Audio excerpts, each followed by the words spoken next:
Il est 19h45, mesdames et messieurs, bonsoir. Bienvenue à ce journal dont voici les titres. Baccalauréat 2018, session de remplacement, le top est... Lundi dernier, 115 candidats inscrits, toutes séries confondues, partent à l'assaut de ce premier diplôme universitaire. Retour sur la première journée de composition dans ce journal. Le marché de nuit se crée de plus en plus un peu partout dans les villes et s'anime parfois jusqu'au petit matin. Qu'est-ce qui fait leur spécificité? Qui en sont les usagers et quels sont les produits vendus? Nous avons réalisé une petite investigation à Cotonou. C'est l'une des maladies les plus difficiles à vivre, la drépanocytose, dont la prise en charge est aussi onéreuse. Dans ce journal, nous nous plongeons dans l'univers quotidien des personnes souffrant de cette maladie.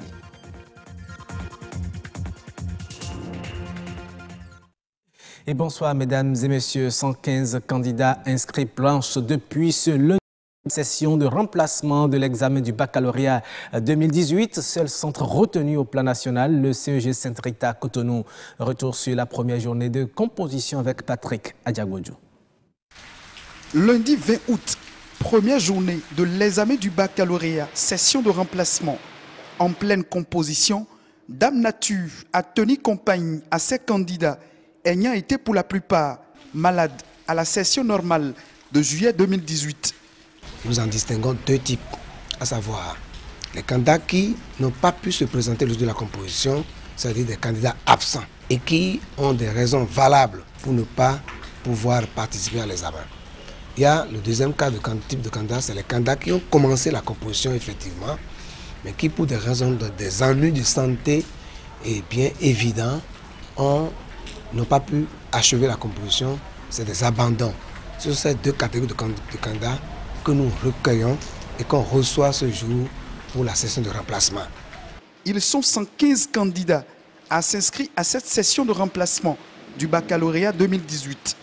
Venus de tous les départements du Bénin, c'est au Collège d'enseignement général Sainte-Rita, l'unique centre de composition, qu'ils planchent. Nous avons toutes les séries ici, à savoir la série A1, A2, B, C, D, F1, F2, F3 et F4, G1, G2 et G3. Venus de tous les départements donc, du Bénin, c'est le centre unique. Donc ils ont commencé la composition dans la sérénité, dans la quiétude. Tout se passe bien. Pas de raté au plan organisationnel, mais deux candidats ayant effectué le déplacement pour prendre part aux épreuves écrites ont très tôt faussé compagnie à leurs camarades. Leur état de santé était toujours fragile. L'infirmière a recueilli dans ces deux candidats les soins intensifs à eux apportés par le centre ne leur pas permis, n'est-ce pas, de continuer la composition. Donc ils ont dû abandonner. Donc nous avons donc au total, sur les 115 candidats inscrits, 76 sont présents. Il y a 39 absents et 2 cas d'abandon. 18 h, la sirène retentit sous une pluie battante. C'est la fin de la première journée. Dylan, candidat de la série D, se dit satisfait. Dans l'ensemble, bon, ça s'est bien passé. Et bon, je pense que les autres épreuves à venir seront plus abordables. Quand tu as eu les épreuves, quel sentiment tu as eu? Bon, j'étais un peu content et fier aussi parce que c'est ce que j'ai appris qui est sorti. Donc j'étais heureux. Les épreuves écrites prennent fin vendredi. Elles se déroulent au même moment que les travaux de correction et de secrétariat. Les résultats sont attendus en début de la semaine prochaine. Bonne chance à ces candidats. Il n'était qu'une plante utilisée pour ses vertus thérapeutiques. Progressivement, il est devenu un légume. Difficile aujourd'hui d'imaginer une fête ou un menu sans le chayo, la basilic africaine. La demande est devenue si importante que les maraîchers en ont fait une culture de choix. Le chayo, un légume en pleine expansion, c'est un reportage signé Estelle Pazot. Ces plants de chayo sont arrivés à maturité. Leur prochaine destination, les étalages des bonnes dames. Il y a peu, ce légume n'était pas cultivé de façon régulière. Mais aujourd'hui, il intéresse à plus d'un titre les producteurs agricoles. Ils se sont même appropriés les techniques pour sa culture. On fait son pépinière et on couvre avec des feuilles et on arrose. Si ça poursuit là, on enlève, on repique. Si ça monte, on donne engrais. Et ça monte plus que pépinière là encore. Maintenant, on revend à une planche à 700. Pour maximiser la récolte et satisfaire la demande sans cesse croissante, les maraîchers ont 2 possibilités de traitement. Il y a des gens qui le produisent sans engrais. Mais on a compris finalement que beaucoup de personnes aiment le chayo du jardin parce que c'est propre. Les feuilles sont bien vertes, bien propres, alors que ce qui n'est pas produit avec les engrais, les feuilles ne sont pas bien développées. Et l'acidité, c'est-à-dire l'antibiotique, ça sent de trop et les gens n'arrivent pas à supporter l'effet de la chose. Voilà. Outre sa rentabilité, le chayo, encore appelé basilic africaine, permet d'enrichir les sols. Il est également reconnu pour ses propriétés antibiotiques. Et nous restons dans le domaine agricole pour vous informer que le ministre béninois de l'Agriculture, de l'Élevage et de la Pêche était dans la commune de Banté où il a pu constater les efforts des producteurs de riz et de soja. Il en a profité pour expliquer à ces derniers les ambitions du gouvernement dans le domaine agricole. La riziculture augure de beaux jours à Banté. Les efforts dans l'arrondissement de Gouka en donne l'assurance. Et sur un périmètre de plus de 5 hectares, des femmes leaders déploient toutes leurs énergies pour contribuer à la sécurité alimentaire. Elles n'ont pas attendu de grands moyens avant de faire veille en termes de production rizicole. Néanmoins, énumérer leurs besoins en tracteur, en fourrage, en aire de séchage, en bottes, en décortiqueuse, en engrais et en besoins matériels. Certains lieux d'échange commerciaux ont la particularité de ne s'animer que la nuit. Ce sont les marchés de nuit et on les retrouve de plus en plus un peu partout dans les villes. Ils s'animent parfois jusqu'au petit matin. Mais qu'est-ce qui fait leur spécificité? Qui sont les usagers de ces marchés? Nous sommes allés faire le constat à Cotonou, que voici. Ici, c'est le marché Agué-Mawénan, situé au quartier Sainte-Cécile, dans le 6e arrondissement de Cotonou. Comme vous le voyez, c'est un marché qui ne s'anime que la nuit, avec une ambiance toute particulière. On y retrouve toutes sortes de produits, surtout différents types de poissons frais. Les principaux clients de ce marché de nuit sont souvent des hommes et des femmes, comme Dame Mathilde, absorbés toute la journée par les activités professionnelles.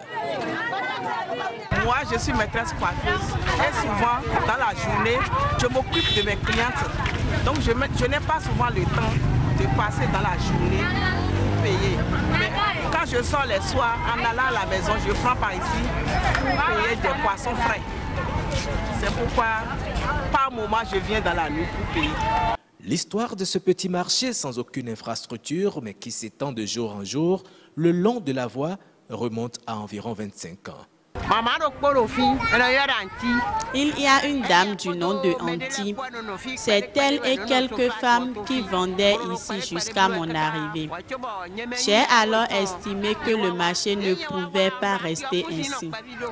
Nous avons décidé de l'agrandir afin que les gens sachent qu'on peut y trouver de gros poissons frais. Effectivement, ça a pris et le marché s'anime bien. Généralement ouvert à 17 h, le marché grouille de monde, souvent bien au-delà de 0 heure. Dans cette obscurité, outre ce lampadaire qui éclaire à peine le carrefour, seules ces lampes à pétrole leur servent d'éclairage. Autre lieu, autre marché de nuit drainant aussi de l'affluence. Nous sommes ici en face de la pharmacie des 4 thérapies. Ici, on vend du poisson frit. Ces revendeuses y restent parfois jusqu'à 3 h du matin. Les poissons là, si on fait au marché, on va les frire d'abord avant de revenir au marché. Deuxième fois, sinon tu ne peux pas tout vendre ça à la maison. C'est à cause de ça qu'on vient les soirs. Si on vient les soirs là, les bonnes dames viennent payer chez nous. Tout comme le marché de nuit de Sainte-Cécile, des faux billets, elles en reçoivent régulièrement. Mais elles ont aussi leur technique artisanale de détection. Comme c'est la nuit là, on peut donner à nos prochains pour regarder si c'est un faux billet. Pour voir encore une autre fois, on met de l'eau sur le billet et on frotte ça pour voir si c'est vraiment un faux billet. Si c'est vraiment un faux billet, ça déteint la couleur facilement et on voit que c'est un faux billet. Les risques liés au marché de nuit sont considérables pour ces femmes, mais elles disent ne pas avoir le choix puisque l'activité leur permet de faire face à leurs charges. Réorganiser ces marchés de nuit ne serait que salutaire pour vendeurs et acheteurs et aussi pour les collectivités locales qui pourraient engranger quelques recettes. Et nous venons maintenant à cette maladie, une maladie les plus difficiles à vivre. La charge est non seulement onéreuse, mais elle fait davantage souffrir les personnes qui en sont atteintes. Pourtant, il est bien possible de l'éviter. Il s'agit justement de la drépanocytose. À travers ce reportage que nous vous invitons à suivre, nous nous plongeons dans le vécu, dans l'univers quotidien des personnes souffrant de cette maladie. J'ai mal partout. Prince et Lucienne souffrent de la drépanocytose, maladie génétique la plus répandue au monde, mais inconnue d'un bon nombre. Pourtant, elle touche plus de 5 millions de personnes selon l'Organisation internationale de lutte contre la drépanocytose. Sa manifestation varie d'un individu à un autre. J'ai les maux de tête, les maux de ventre et les jambes aussi me font du mal. Quand je regarde mes camarades, je vois que mes camarades se sentent bien plus que moi. J'ai mal au doigt et mes mains me font mal. Lui, s'il est en crise, il a vraiment très mal au ventre. Et il réclame à ce qu'on lui presse même le ventre. Et il demande même à ses soeurs de monter sur son ventre pour lui permettre d'avoir un peu plus de soulagement. Les drépanocytaires ont un quotidien difficile, parfois hors norme. Mais ce n'est pas tout. La prise en charge de cette maladie incurable est onéreuse. Le produit que j'administre à mon enfant, ça me coûte au minimum 25 000 francs par mois. Si je rate, je fais des frais plus que ça. À l'hôpital, s'il est en crise, parfois je dépense jusqu'à 80 000, 96 000. À l'hôpital, chaque fois, il faut prévoir un minimum de 30 000 francs d'ordonnance par enfant. J'ai dû recourir à la tradithérapie qui me soulage un peu. Dans ce quotidien si sombre, certaines ONG viennent en appui aux familles des malades. C'est le cas de la Fondation Arnaud Biaou. C'est une de mes petites sœurs qui est restée en France. À la naissance de son enfant, après 1 an, on a constaté qu'il doit souffrir de la drépanocytose. Alors, ils ont essayé de faire des traitements, mais en fin de compte, il en est mort. Alors, pour immortaliser la mémoire de ce fils, la maman a créé cette association-là pour pouvoir aider ceux qui en souffrent. Si on pouvait avoir un petit dispensaire là, avoir notre médecin qui pourra voir les patients et savoir à quel niveau à peu près le mal est et comment les soigner. Demander à l'État de nous aider financièrement pour acheter des produits et de pouvoir canaliser ces patients-là.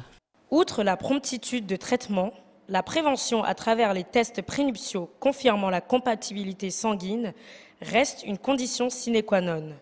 Mieux vaut prévenir que guérir. Effectivement, merci à vous, Ketura Bokor.